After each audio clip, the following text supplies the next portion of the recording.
Hi, folks.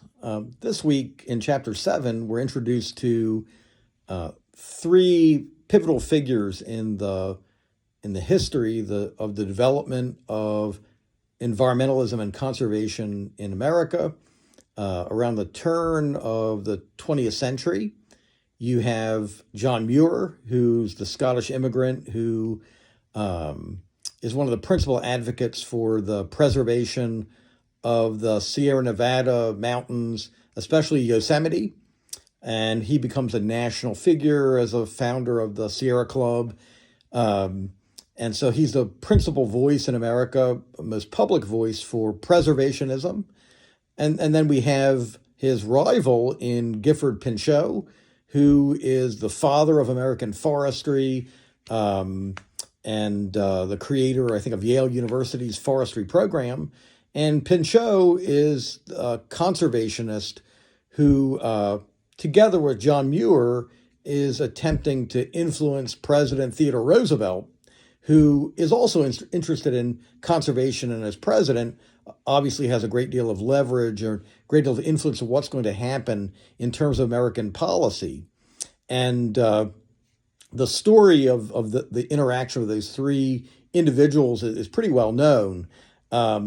Also, what's well known is that from our vantage point today, all three individuals have serious flaws. And so I think there's kind of a tendency on the part of people to want to sort of enshrine as icons people in American history and make them into sort of saintly figures. And Muir, Pinchot, and Roosevelt, all of them have defects. And so in the case of John Muir, Muir, of course, is a person who believed that rocks and trees and mountains and streams and lakes all contain spirits, that they're reflections of the divine. And many people today, I think, can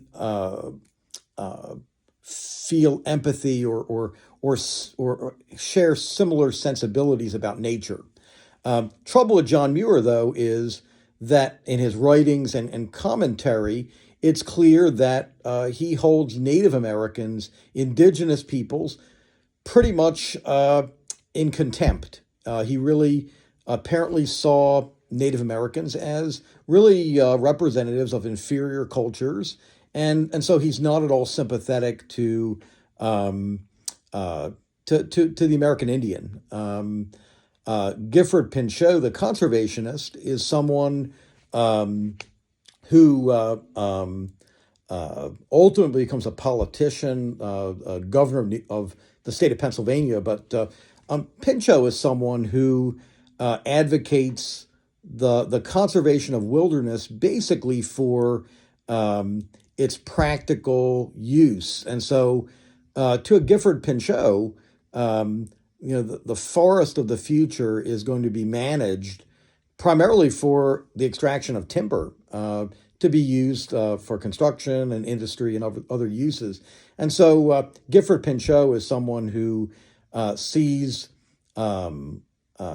woodland ideally as being composed of managed, useful species. So this isn't someone who's an advocate for natural biodiversity. You want to grow the useful specimens and weed out less productive species. And so obviously today many people see the flaw in that thinking.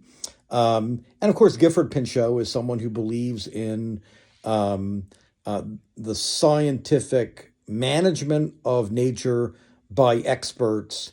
Again, we know the debacles that have occurred, for example, with the Forestry Service not allowing natural fires to keep down the amount of fuel of deadfalls. And as a result, we've had catastrophic fires in the past 20, 30 years. And of course, we now know that fires are a natural part of woodlands, and you need to let them happen. And so a lot of what Gifford Pinchot believed in, sort of the progressive faith in science and sort of the infallibility of experts, we now know is seriously flawed. And last but not least, Theodore Roosevelt, who in many ways is kind of the president who's the father of our national park system. If you go and visit TR's house in Oyster Bay, New York, which is open to the public, it's a cool museum. Theodore Roosevelt, as many people know, has a lot of defects in his character. By modern standards, TR is a racist. By the way, so is John Muir in a lot of ways. But Theodore Roosevelt basically, like many people in the late 19th or early 20th centuries, I think was somebody who took it for granted that white Europeans are superior to the other peoples, the other members of the human family. And he's also an imperialist who believed that, the United States, as part of the English-speaking Anglo-Saxon nations, was perfectly entitled to colonize places like the Philippines to uplift and civilize the Filipinos. But in terms of conservation, TR loves nature. But if you visit his house at Oyster Bay, it's full of all the, taxidermy preserved carcasses of the hundreds and hundreds of animals that he shot. And so, TR is an unabashed hunter. And,